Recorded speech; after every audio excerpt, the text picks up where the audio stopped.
Right. Right. I see. Okay. Cool. Um, but she doesn't. What does she follow? Just she's still Christian. Yeah, she's primarily like believes in Christian stuff. She don't like go to church or anything. She just like reads like devotionals and such like that. Okay. Okay. All right. Very good. Anything else you want to add based on what we talked about so far? Um, I assume you might think it'd be good for me to go to therapy, so I'm gonna wait for your suggestion on that. And I seen like a book you read with others, the CBT for Dummies book, and I was gonna ask you if you think I should order that. Yeah, definitely. Okay. See, you look. See, it's good to do FaceTime because see, you strike me as an extremely smart and intelligent mom. Aw, thank you. That means a lot. Now, if you watch many of my one-on-one sessions, you realize what I have said about intelligence. I haven't watched a movie about that yet. I was watching the short ones, but today when I was gonna take a nap, I was listening to like a group one you were doing. You were cracking me up because you're talking about they weren't paying attention and you'll have to start charging if they don't start paying attention. Yeah, that's And true. I was like, poor guy. I was like, these people. You said they were probably on their PlayStations, but no, I haven't watched too many of your more in-depth talks. Okay.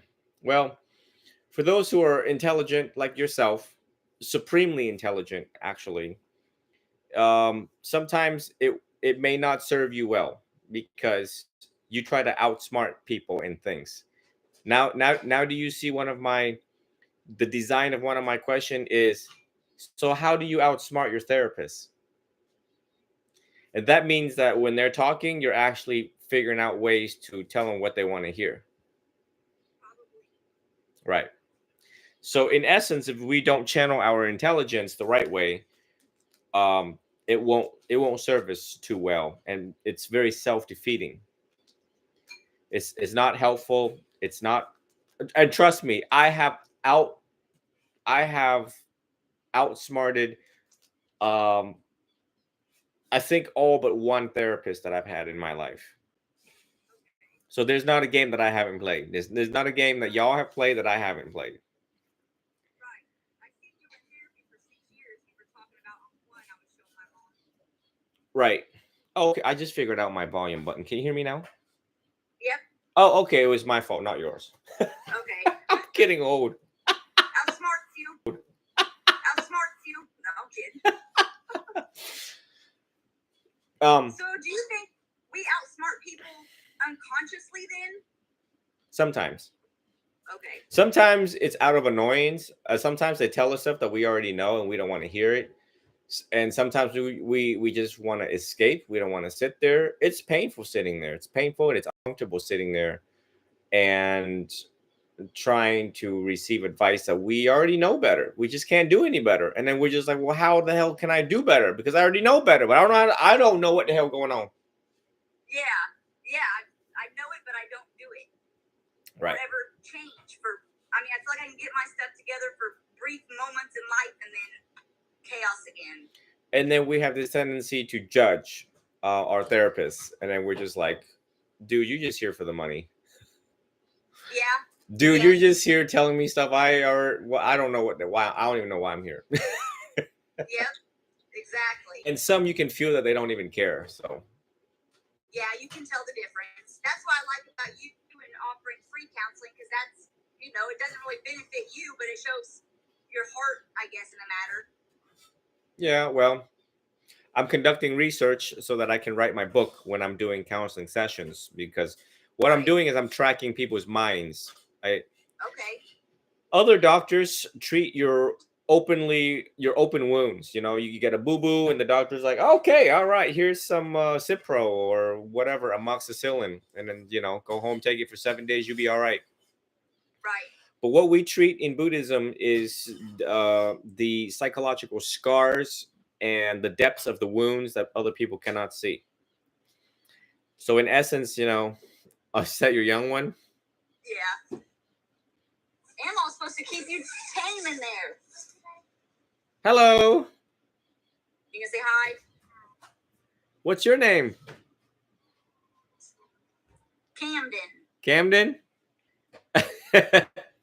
Good looking kid. Say thank you. It's fun having children, right? They give you something to look forward to. They do. It's just really high I try. maintenance. It's just really high maintenance. Yeah. He said, "Is that the Buddha?"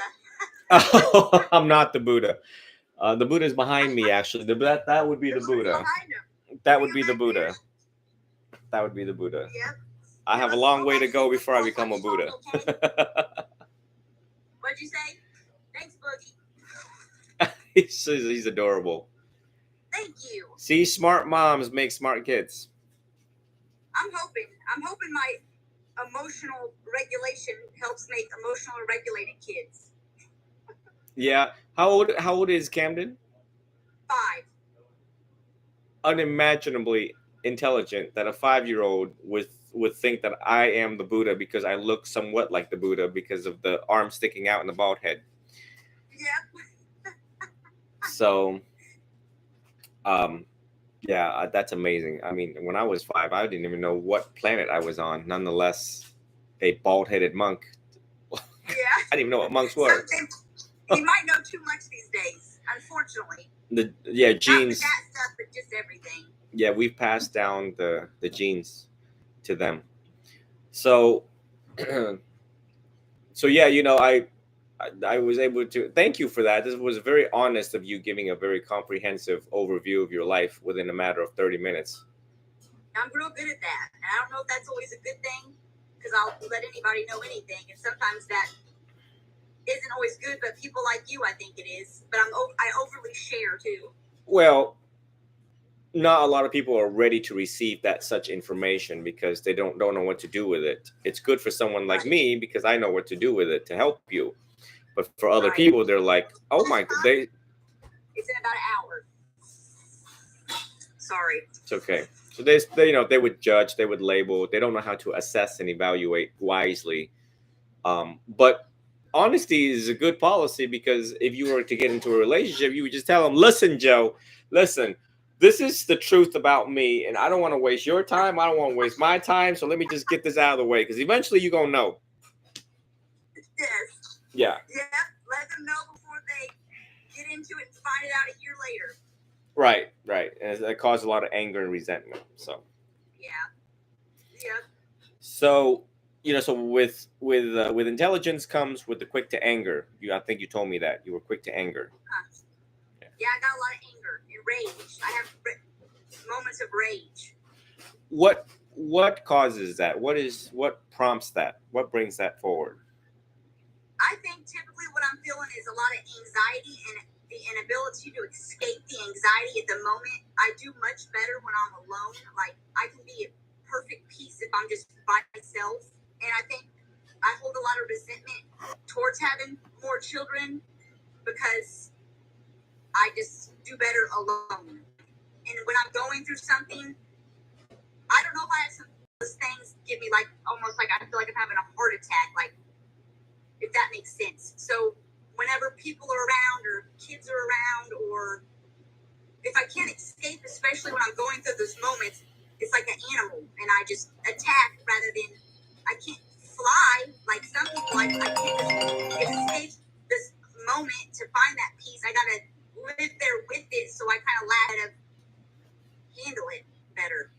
But it's pain and anxiety. Right. People say fear, but I mean, I never really understood the fear part because it always feels to me like anxiety and pain, but I guess fear is the underlying thing, but I don't know what that is mentally. Okay, I see. It's all right. So you just process information really fast, really quick, and sometimes jumping to conclusions and blowing things out of proportions. Yes. Yeah. So it's paranoid type, like suspicious type, like extreme thoughts, just ridiculous. Yeah. It's all right. It's all right. It's good to see habits.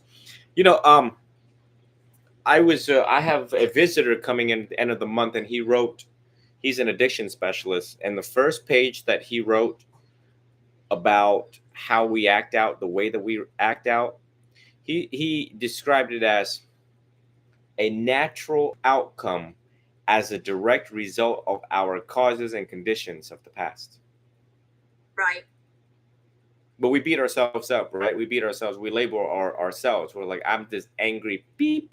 Yeah. We really point the finger towards ourselves, not realizing, not seeing clearly that we were conditioned of the past. Whoever we grew up with, how they treated us, what we saw, what we heard. We're like these little tape recorders as children. And then as a result of that, it builds up anxiety, not knowing what to expect, an unpredicted mother, an unpredictable father, domestic violence, and so on. So now when you react, it is a natural outcome because of those causes and conditions. And I want you to remember the word causes and conditions. That will come up multiple times during our work. Okay. Okay, causes and conditions. A lot of Right. words to really think and reflect for a very, very long time. Some words you got to sit there for a very long time and see that, I was conditioned to be this way. I was conditioned to do that. And I did that because of my conditioning. Right. And conditioning. It's very comforting to think that. But it's true. It is true. And I think all of us have. I'm just as messed up just like the rest of us. So I had to figure myself out, to sit there and really look at my faults, my flaws, my own anger, and pride and ego and jealousy and envy, all this other stuff that we humans do. I just had to figure it out. So moving on forward, I think that number one, it's good to go back to a therapist and be more honest, redo it again, but in a way of curiosity and exploratory instead of a defensiveness. Okay. Because I mean, look at all of the money and time and resources that you and I have spent going to therapy to outsmart them, and then go home Right. feel defeated, and we're just like, what is the point? And then at somewhere down the line, we're like, what is the point of life anyways? Right. You know. So if you were redo it again, start over. Buddhism is all about starting over. It's about Okay. realizing what the hell has been happening, where we're at right now, and if we're sick and tired of being sick and tired of what we've done in the past, and we want to redo it all over again, then it's a great time to, especially now you have all of your faculties and senses, eyes, nose, ears, everything is intact, everything is in good working order, versus when you're like 80 years old. Right. Well, that makes me feel good because I feel horrible enough that I'm almost 40 and still acting like a child. Well, I don't think none of us ever want to grow up, but we have to do it for our children or for our family. Right. Like if we didn't have bills to pay, we would just be the little kid that we are and run with ponies and horses, and boys would obviously take their rifle and shoot at target practice, in the middle of the barn or the yard or whatever. So our world conditioned us to having to pay bills and be very serious and be a leader, to be a mother, to be a sister, to be a daughter, and we have to be correct and carry ourselves and eat a certain way and walk a certain way, talk a certain way, dress a certain way. Yes. So, but it's okay. I mean, we got, especially if you have kids, you have to be a role model, somewhat of a role model, so that they don't fall into the same trap that we were in. Yes. And live for them. At some point down the line, we make a lot of sacrifice, but we want to sacrifice for them so that we're cultivating these little gods that they are. Yes. The gods, I agree. the gods to be. They're they're cute until they're grown, and once they're grown, it depends on how you've disciplined them, you've taught them, and they're going to run around in the world and do what they do. Either help people, or they're going to create the next weapon of mass destruction or whatever. Right. Yep.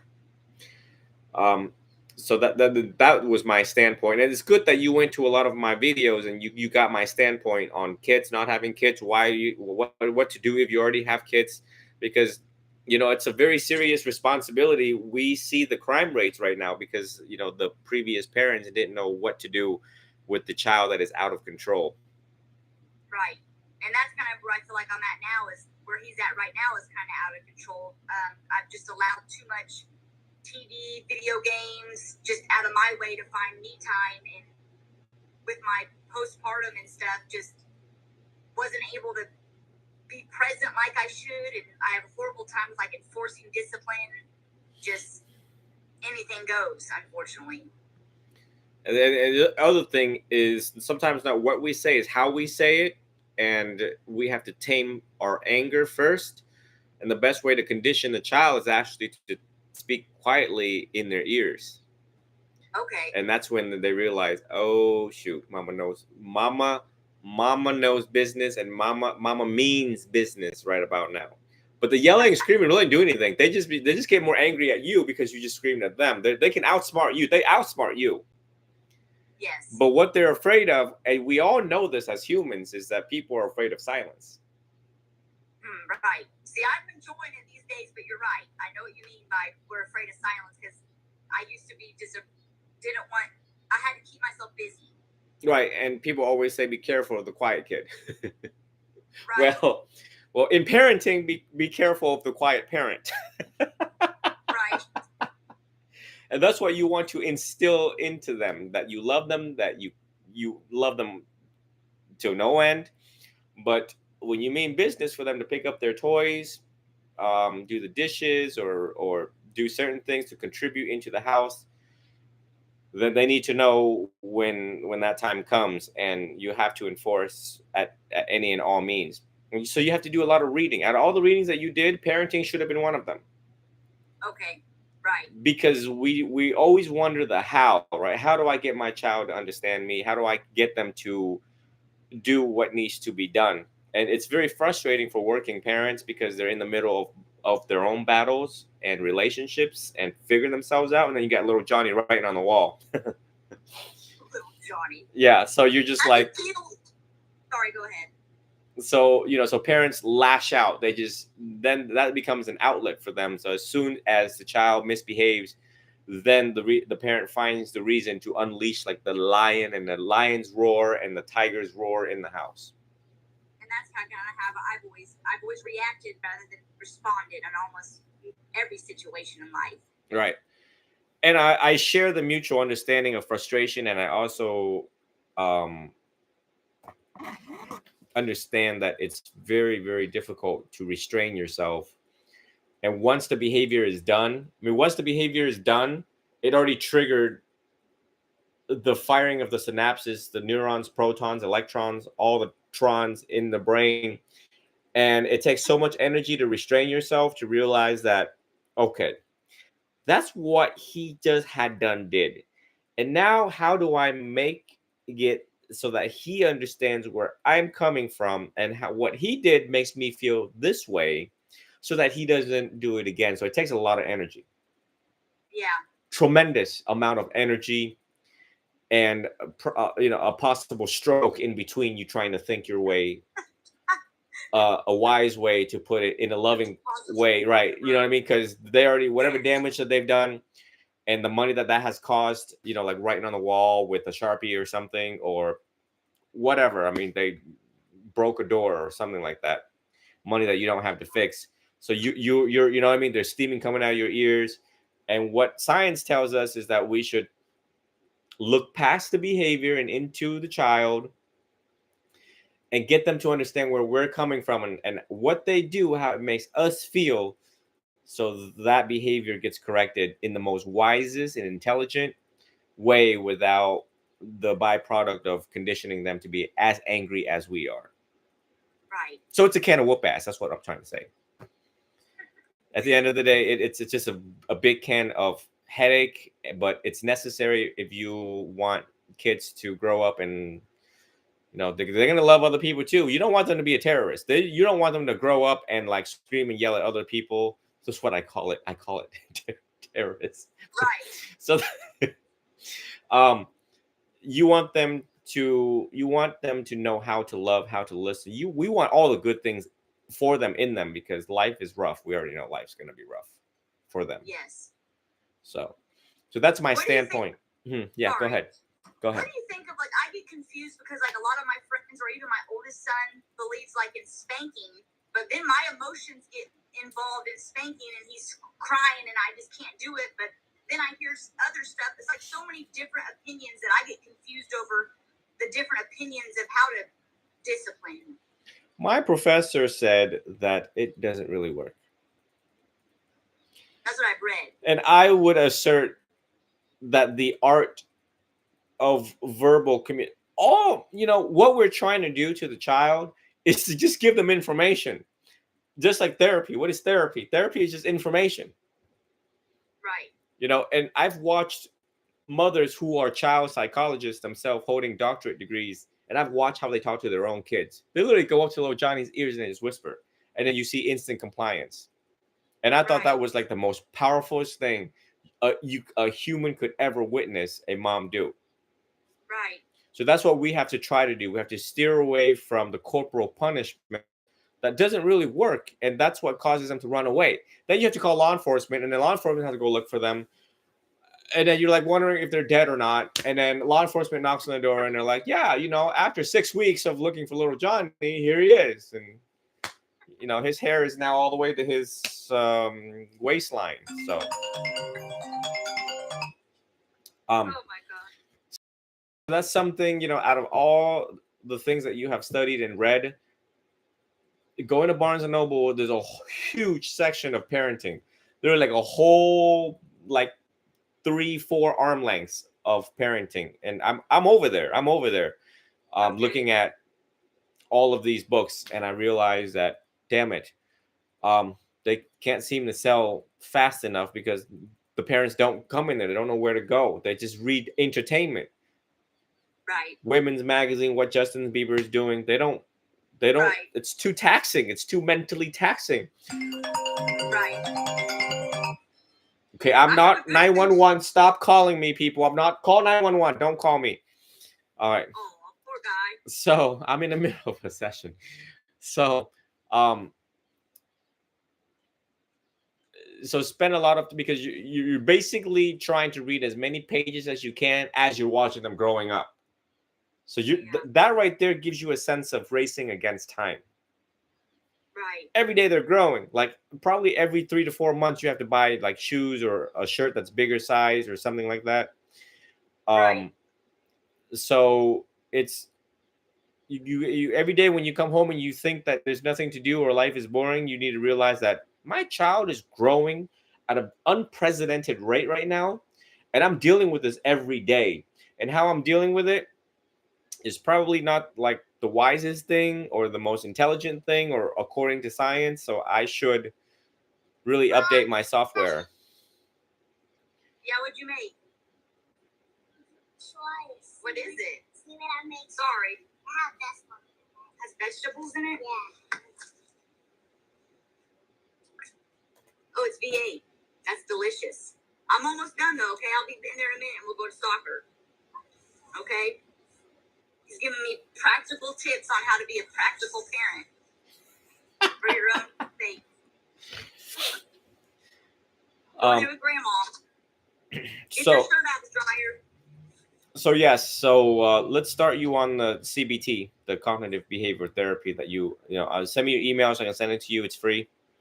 It's PDF, so it saves you money. Okay. Unless you want a physical book, you can get the physical book at Barnes & Noble or order it on thriftbooks.com or Amazon. And I think I've seen it on Amazon because I'm better with books typically than I am with online or whatever stuff it is. And I've seen it in like one of your videos. It's like purple and has a flower on it. Is that the same one that for dummies one, CBT?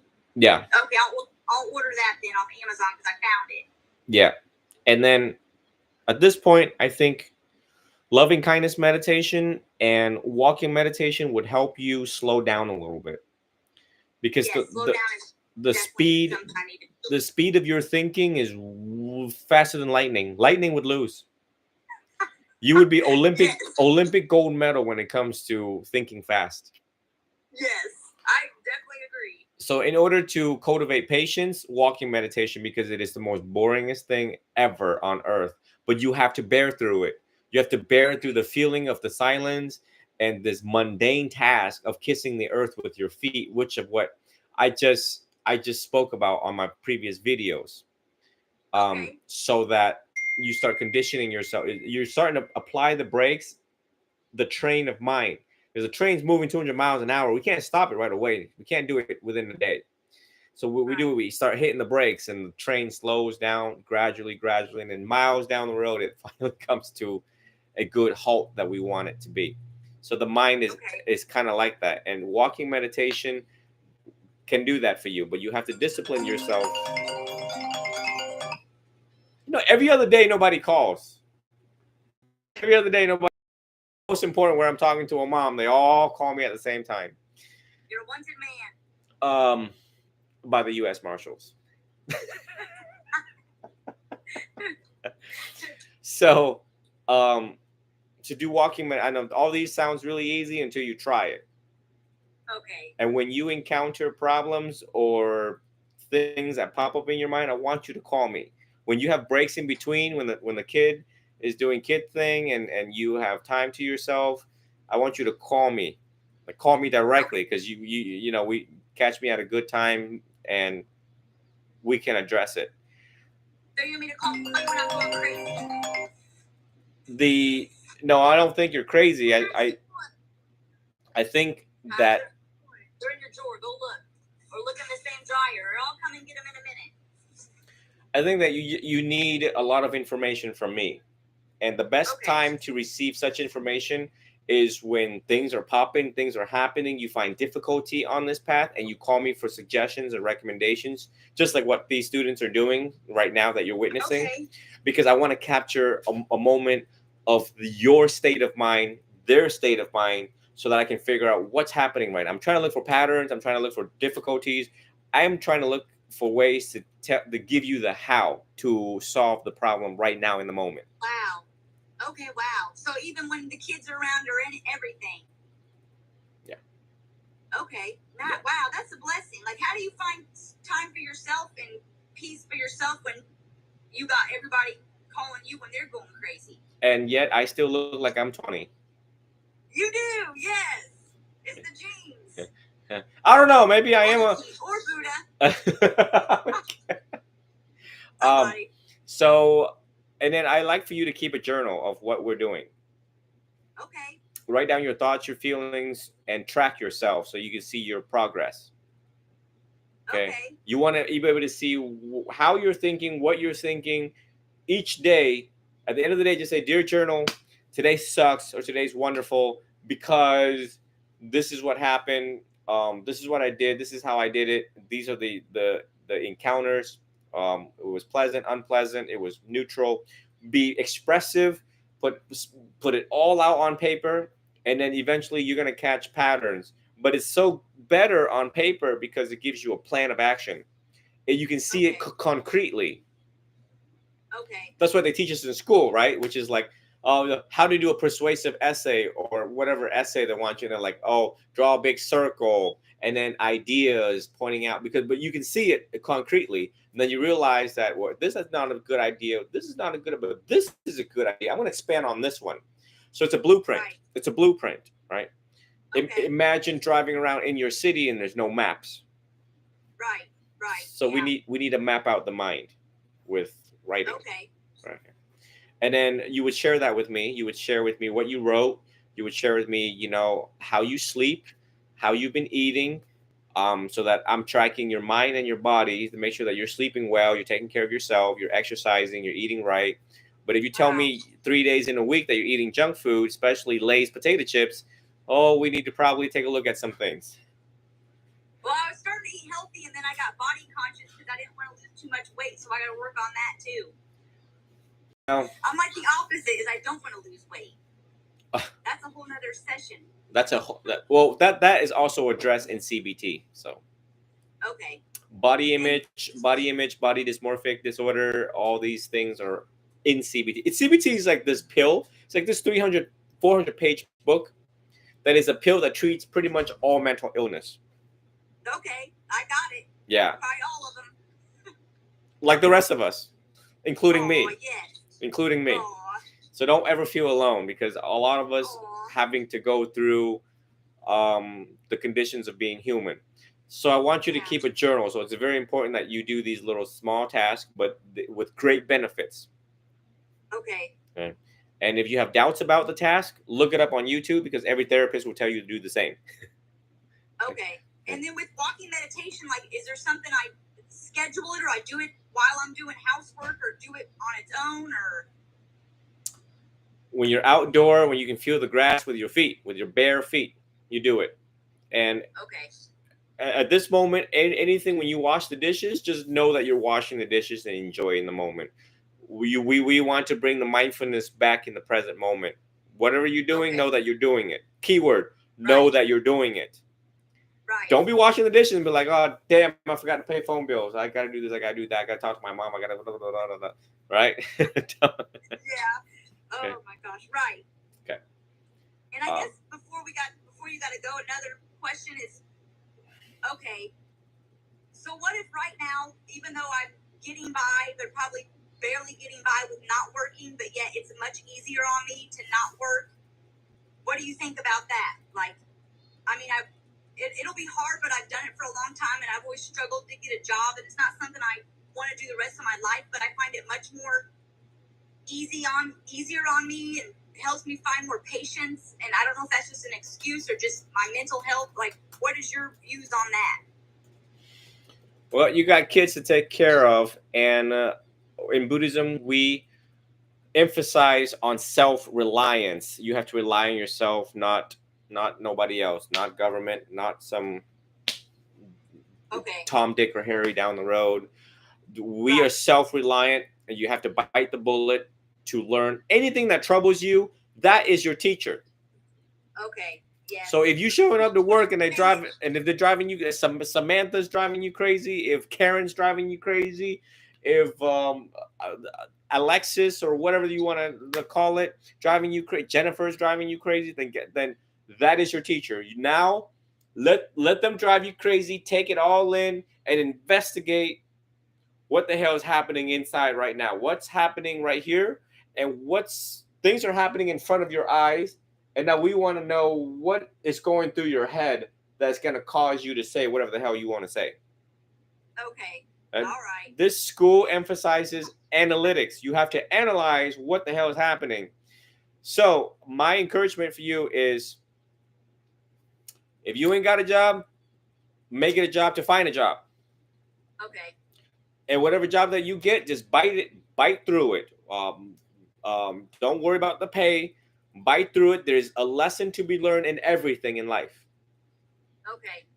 And withdraw your preference, whatever preference. No, I gotta have AC when I work. I gotta have 2 hours for lunch. Them preference got to go. You have to suffer through this in order for this to work. There is no easy way out of this. Right. Okay. You know, I had to suffer just like y'all when I had to flip burgers. I had to do this. I had to do that in order to figure out, okay, why these things were pissing me off and certain people pisses me off.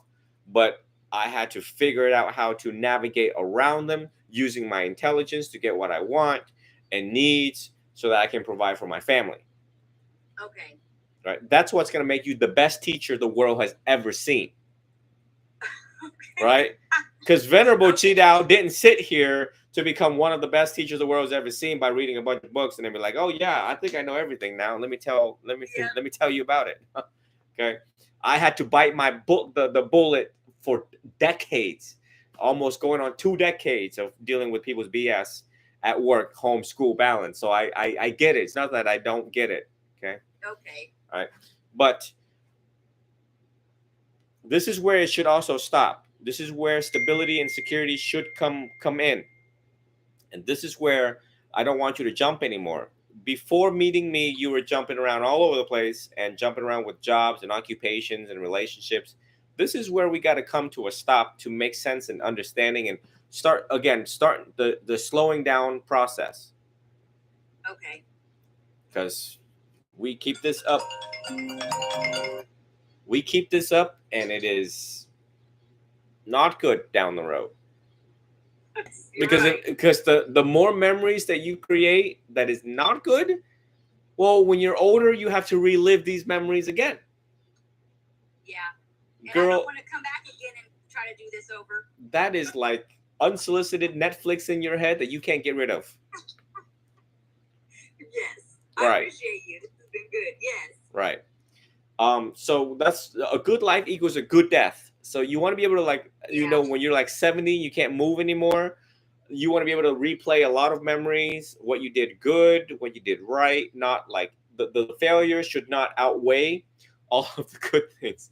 All of the good Right. things should outweigh all of the bad things, because the mind is already going to veer towards all the bad stuff that you've done, the regrets and Yeah. stuff. Right. Yeah. So I'm teaching all of you to live a more wiser and kinder life. I'm telling you, it's going to be bliss towards the end of your life if you follow my instructions. Okay. All right. No All right. pressure. So I don't want to give any more recommendations because it'll be too much for your head. Your head's going to explode. So just Okay. for now, that's why it's recorded. So you can go back to the recording if you forget something. Okay. Thank you. All right. And if you listen to it again for it to stick, you listen to it again and discipline yourself to do so. Okay, I appreciate you. Thank you. So You- journal, walking meditation. Yes. Find a Journal, job. walking meditation, reading CBT. 1, 2, 3. Okay. And get a and Okay. job and sustain a job. Okay. And when in doubt, call me, no matter if it's 3 in the morning. Okay. And I mean that. Okay. 3 in the morning. Okay. So Okay, good. wo- Okay. woman, listen to me, woman. Yes. You are this close to enlightenment. You understand your intelligence. Your intelligence channeled the right way. You can become a fully enlightened saint. You're this Aw. close to it. But Mother Teresa. you have to follow the methods. If not, that intelligence is got you're back to the old habits. So you need to realize that is a very good encouragement. That with intelligent, the Buddha refused to teach to certain people back in the day when they had bad roots and they were incapable of understanding the Four Noble Truths. I don't see that in you. I don't see that in you. So you need to realize that you are this close to enlightenment. Oh, That that close. means a lot to me. Not this close. So, Oh, wow. yes. So we need to get you to liberate yourself, inner peace, freedom, and liberation, so you can teach these little gods that's running around that house right now. Okay? All right.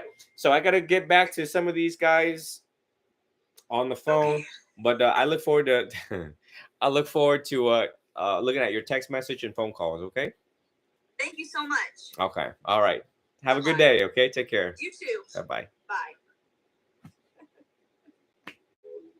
And of course, towards the end, the kid comes up to the mom right behind and waves at me. Okay, I need to take this phone call. I am not the fire department, so I don't understand why they call 4 times when I don't pick up the phone. And of course, I call and I don't pick up, right?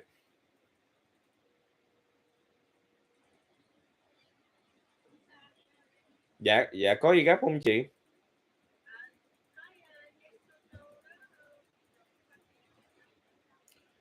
Để cái đây là chưa có kịp đưa cho bố, tại vì bố về thứ 6 đó đó. Nên chị để bây giờ chị đang có văn phòng đúng không? Chị chờ xíu để chụp hình gửi qua cho bố. Chị chụp hình gửi qua cho bố, bây giờ để cho bố phiên dịch cho nhé. Ok chị. Okay, y'all give me 1 second. Let me see. Lord have mercy.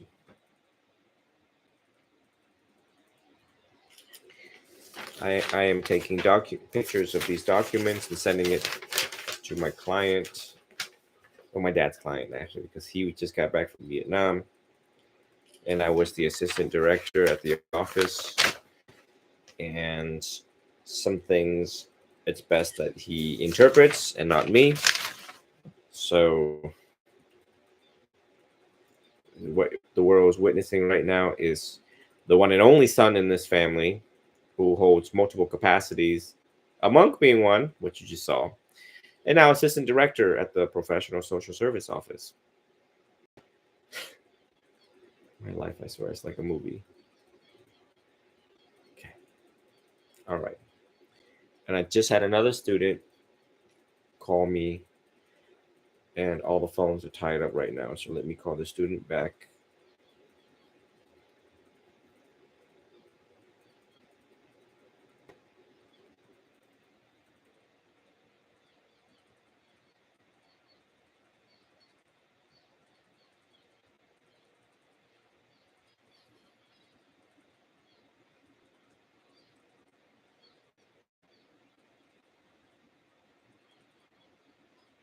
Okay, I got a voicemail on another phone.